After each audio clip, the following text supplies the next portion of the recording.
Oi, bwana, mambo vipi? Kama kawis, mimi naitwa you know my name, mama vipi? Yeah. Sasa leo sina mambo mengi kusema ukweli. Leo bwana tunakwenda 254. 254 pale tunakutana na GOAT, greatest of all time. Anaitwa Nyashinski. Kuna deck na ngoma yake yenyewe inaitwa GOAT vile vile. Nyashinski. Ngoma inaitwa nini? Ngoma inaitwa GOAT. Sawa. So the reason why nataka tupitie hii ngoma, na tutapitia verse zote, tunapitia tu verse ya kwanza because to me verse ya kwanza is more technical. Sawa. Nyashinski bwana ana deserve heshima kubwa sana. Ya huyu jamaa, like hebu imagine mtu ambaye ana uwezo mkubwa sana wa kuimba lakini ana uwezo mkubwa sana wa kurap. Na sio kurap kwa sababu kila mtu anaweza akarap, mpaka ndo maana kwenye masebene huko kuna marapa, like rap, like pen game inazingatiwa. Sawa. Hii ngoma ni ngoma namba 5 I think kwenye album yake ya Lucky You. Na hii ni album bora ya Nyashinski. Sidhani kama atakuja kufanya album nyingine kali kuliko Lucky You. Lucky You ilitoka 2020 au vipi? Mimi ni album ambayo waga nairudia kila siku na kila siku. Hii ngoma ya GOAT ndio ngoma yangu naipendaga sana kwenye hii album. Lakini toka 2020 nikisikiliza hii ngoma sikuwahi kuwa makini na kusema like wait, kuna kitu kinafanya napenda sana verse ya kwanza. Ni kitu gani? Till jana nilivyotulia na kusema acha ni study hii ngoma, ndio I was like Jesus Christ bro.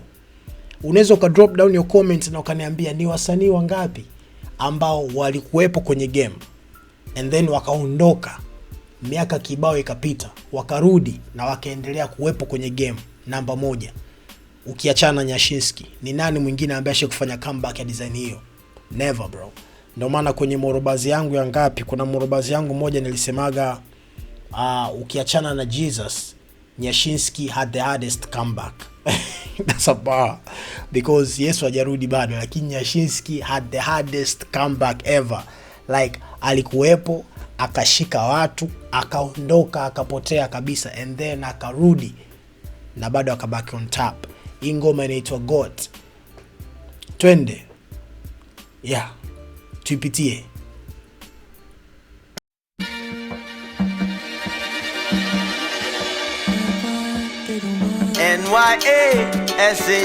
NYASHINSKI, I stay fly. GOAT, that's no lie. Nabaki TOP till I die. Miss wadanganyi bana, this time umati mesha decide. Wanati wana legalize marijuana, yeah. Ni funny na una design, nilianzishanga mkirime, ndo maana najidescribe kafundi wa makaria. Nini kasi divine bro, like crazy. Hakuna kitu ambacho nakipenda sana kama hizi bars 4 za mwanzo. Na huu ndio utofauti wa rapper na lyricist. Mwandishi mzuri yoyote wa mashairi lazima awe na technical side, lazima awe na technical aspect kwenye uandishi wake, technical. These 4 bars ambazo Nyashinski amefungua nazo, Miss wadanganyi bana, this time umati mesha decide, wanati wana legalize marijuana, yeah. Ni funny na una design, ilianzishaga mkirime, ndio maana najidescribe kafundwa makaria. That's a bar bro, listen up. Hii verse imejaa kitu kimoja ambacho tunaita math syllables. Mafans wa kawaida wa mziki wamezoea hivi. Sawa, wamezoea rhyme kama oya mimi ni noma, natokea Kigoma, shule nimesoma.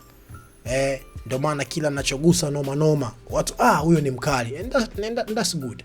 The difference between technical rapper ni ule mtu ambaye anaweza akarhyme hata katikati ya sentensi. Ndio hizo tunaita math syllables, vina vya silabi nyingi. Ndio kitu ambacho Nyashinski amekifanya kwenye hii kitu. Angalia kwenye line ya kwanza kulikuwa na neno umati, and then line ya pili akaanza na neno ambalo lina rhyme kama umati, wanati. Wanati wana legalize marijuana, yeah. So ishike hiyo marijuana, yeah, kwa sababu hiyo ndo anakuja kufunga nayo mwisho. Sawa. And then anakuja anasema ni funny na una design, nilianzishaga mkirime. Rudi kwenye line ya kwanza. This time umatu meisha decide. This time decide, ni funny na una design, nilianzishaga mkii rhyme, design, mkii rhyme, this time. Umeona maneno jinsi yanavyo sio perfect rhyme, lakini tunaweza tukaita slant rhyme, near rhyme, vile vina vya karibu. This time, design, mkii rhyme. Line ya mwisho ya 4 anakuja nasema ndo maana najidescribe kafundwa makaria. So angalia, this time, design, mkii rhyme, describe. Line ya pili nilikwambia zingatia marijuana yeah. Ndo maana najidescribe kafundwa makaria. Marijuana yeah, ndo maana najidescribe kafundwa makaria. Kitu ambacho amekifanya hapo kwenye rhyme tunaita hii ni form gani? Hii ni A B C B.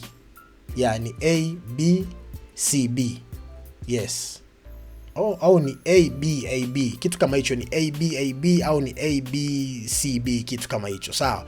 So ukiyasoma haya maneno yana sound kama aya rhyme, lakini ukirap kama alivyokuwa anafanya kwa kufuata assonance zile mawimbi ya sauti, unaona kabisa that's the reason why haujawahi kumsikia msanii ana rap ukaona kabisa like mistari mbona kama I rhyme lakini ni mitamu masikioni. Ni kwa sababu ya vitu tunaita assonance, mawimbi ya sauti, slant rhymes, mat syllables. Hiyo ndio technical side ya rap ambayo waga tunaizungumza, sawa. Kitu ambacho shabiki wa kawaida ni ngumu kuona, lakini ni rahisi kufeel kwamba mbona hichi kitu ni kikali. Na the good thing about hii mistari minne ambayo Nyashinski ameifanya, mstari wa mwisho ulikuwa pia ni punchline. Yani mstari wa mwisho ndio ulikuwa unafunga mistari mitatu ya mwanzo. Ndio maana najidescribe ka fundi wa makaria. Kutoka line ya kwanza mpaka line ya 4 anaonyesha huo ufundi ambao anaozungumza. Lakini pia unaweza kaidefine katika namna nyingine. Ndio maana najidescribe ka fundi wa makaria. Si tumekuwa tukimsikiza Nyashinski bro, tuko inspired na kitu ambacho anakifanya. Kuna vijana wengi sasa hivi wako na career nzuri kwenye muziki kwa sababu walikuwa wako inspired na Nyashinski. Mimi mmoja wapo. You get what I mean? Before Drake, we had this nigga kitambo, ana rap, anaimba. Before Drake, we had Nyash na wengine kibao. Ndio maana anajidescribe kama fundi wa makaria. Lakini sio careers tu, ni fundi wa mistari. Ndio maana hizo 4 bars zimejaa technical ambayo kwa kawaida ni ngumu kuona, but leo nadhani umeelewa, si ndio? Yeah, hiyo ndio tofauti ya rapper na lyricist. Nyashinski ni lyricist. You get what I mean? Jesus Christ, that's a bar, bro. Let's get NSKI, I stay fly. GOAT, that's no lie. Nabaki TOP till I die. Miss wadanganyi bana, this time umati mesha decide. Wanati wana legalize marijuana, yeah. Ni funny na una design, nilianzishanga mkirime. Ndo maana najidescribe kafundi wa makaria. Ni nini kasi divine? Kutoka mali tumetoka di kujifine. Kwa keja zina master mbili, umrasta na akili. Na mwezi zipima tamkisimama na ratili over there. Umeona hapa, so kwa my Tanzanian family, ni nini kasi divine? Kutoka mali tumetoka di kujifine. Unajua kujifine, kutoka tulipotoka mpaka sasa hivi kujipata, kujifine. Inaweza nikaidescribe hivyo. Kwa keja zina master mbili. Keja ni nyumba, so kwa keja zina master mbili. So master mbili pia inaweza ikawa ni double meaning. Kuna master ya masters, tunaweza tukasema, au kwa keja zenye master mbili unaweza kusema hapo kwenye nyumba ambazo zina wasomi wachache, unajua, au kwenye nyumba ambazo zina master bed mbili, unajua. Huyu mrasta ana akili na uwezi zipima hata mkisimama na ratili over there. Unajua ratili ni mzani, so hauwezi mpima hata ukisimama na mzani over there. Lakini pia kuna mat syllables nyingi pia hapa. Sitaki tena kuingia kwenye darasa la mat syllables hapa, vina vya silabi nyingi kwa sababu hatutamaliza, but it is what it is. You get what I mean? So yeah, let's get it. Kutoka mali tumetoka hadi kujifine kwa keja zina master mbili umrasta na akili na mwezi zipima tamkisimama na ratili over there really niko fine check the thermometer UG shamua since tizi kona pombe wana wine na si tuko busy tunagombe zana online mapanganga sayo inchi nachomeka na tukea siasa ni so hii part pia ilikuwa ni one of the best part. Sawa, huyu mrasta na akili na hawezi zipima tamkisimama na ratili over there. Really niko fine check thermometer. So that's why nikwambia yani mat syllables ziko nyingi sana. Angalia huyu mrasta na akili toka kwenye keja zenye master mbili and then hapa anakuja kuanza na really. Mwanzo pale alisema ni nini kasi divine kutoka mali tumetoka hadi kujifine. Really niko fine check thermometer. Thermometer ni kifaa cha kupimia joto. So bro mimi niko fine. Unaweza ukacheck thermometer, I'm good, you get what I mean, sina homa. UG ushaamua since TZ iko na pombe wana wine. UG Uganda ushaamua since TZ iko na pombe wana wine. That's a bar, that's a crazy bar. 2020 the late John Pombe Magufuli bado alikuwa ndio rais wa nchi. Mungu ampumzishe mahali pema peponi, baba yetu kabisa, baba wa taifa letu John Pombe Magufuli. 2020 alikuwa bado ni rais, so ndio kitu ambacho Nyashinski amekifanya. UG ushaamua since TZ wako na pombe wana wine, sawa. So wordplay hapo ni pombe, John Pombe Magufuli wana wine. Kuna wine ya kukatika au kudance, kudance whatever, right? TZ wako na pombe wana wine. TZ wako na John Pombe Magufuli wana enjoy, sawa. Waganda nye mmeamua kwa waoga, sawa, lakini TZ wana enjoy. Back then wako na pombe wana wine, lakini umeona hiyo wordplay ya pombe na wine kama kudance, katika, kuenjoy. That's crazy. Lakini pia UG wako na Bobby Wine. Damn. That's a bar.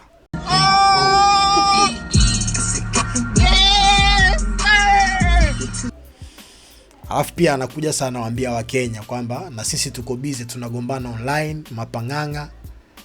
Sasa hiyo nchi inachomeka na tokea. So hapo sasa ametaja hizo nchi tatu za East Africa, Uganda, Tanzania, and then kuja kwa Kenya akisema bwana sisi wa Kenya bwana tuko tu tunagombana online na nchi inachomeka na hatujali. That's about, yeah, crazy stuff. Check the thermometer UG shamua since TZ iko na pombe wana wine na si tuko busy tunagombe zana online mapanganga sayo inchi nachomeka na tukea siasa ni za tribal line streets ni mimi na jaba na ma idol mind industry ilikuwa flat kila vital sign to agree comeback yangu ilikuwa right on time yeah NYA. Siasa ni za tribal line. Tunajua Kenya na mambo ya ukabila. Street ni mimi na jaba na ma idol mind. Jaba ni mirungi, si ndio jaba zio wanaziita. So anasema street ni mimi na jaba na ma idol mind. Street ni mimi na jaba na akili yangu ambayo iko idol. You know, you get what I mean. Lakini idol pia ina sound kama idol. Najua Nyashinski kuna nyimbo zake nyingi sana huaga anazungumzia mambo sio ya kichungi na toja na nini, mambo ya whatever, sawa. Industry ilikuwa flat kila vital sign to agree comeback yangu ilikuwa right on time. That's a bar, bonge moja ya bar. Vital sign ni nini kwa Kiswahili? Ni zile ishara za uzima, naweza nikasema hivyo, like ili tujue kwamba huyu mtu bado mzima. Kuna kuwaga na vital sign na zinakuwaga ziko 4. I think kuna kuwaga na shinikizo la damu, and then kuna kuwaga sijui na respiration rate, kasi ya upumuaji. Alafu pia kuna body temperature, unajua hilo joto mwili whatever, sawa. And then kuna pulse rate au heart rate, mapigo ya moyo, sawa. So yeye anasema yeye alivyokuwa hayupo kulikuwa na vital sign kwamba industry ilikuwa inaelekea kufa. Kwa ndo maana anasema tukubaliane kwamba nilivyorudi nilikuwa niko right on time kuiokoa industry, which is nice. Sometimes I wonder ikifika siku nikifika age kama ya Nyashinski, Mungu akijalia tukiwa na uzima, hivi ndio vitu ambavyo ningependa kuwa navifanya. Like unaona mtu ambaye ana experience ya game akirap ana vitu vingi vya kuongea. Unajua it's not about mini noma kama ukoma navyo speed kama ngoma. Like he is technical at the same time anajaribu ku keep it simple, but si simple. Ina sound simple, ukisoma inaonekana simple, lakini ukianza kuchambua unaanza kuona like no, hii shit ni technical, si simple. But pia maturity kwenye message ambayo anajaribu kuwasilisha. Bro, that's crazy. It is what it is. Leo mimi nilikuwa nachambua verse moja tu ya hii ngoma because to me hii verse ya kwanza ya GOAT I feel like ilikuwa iko na too many layers, ilikuwa iko constructed. Bro, kuna vitu vingi nakwambia nimeviacha. Tukianza kuelezea mat syllables kwenye hii verse ni noma sana. Sa there's a lot.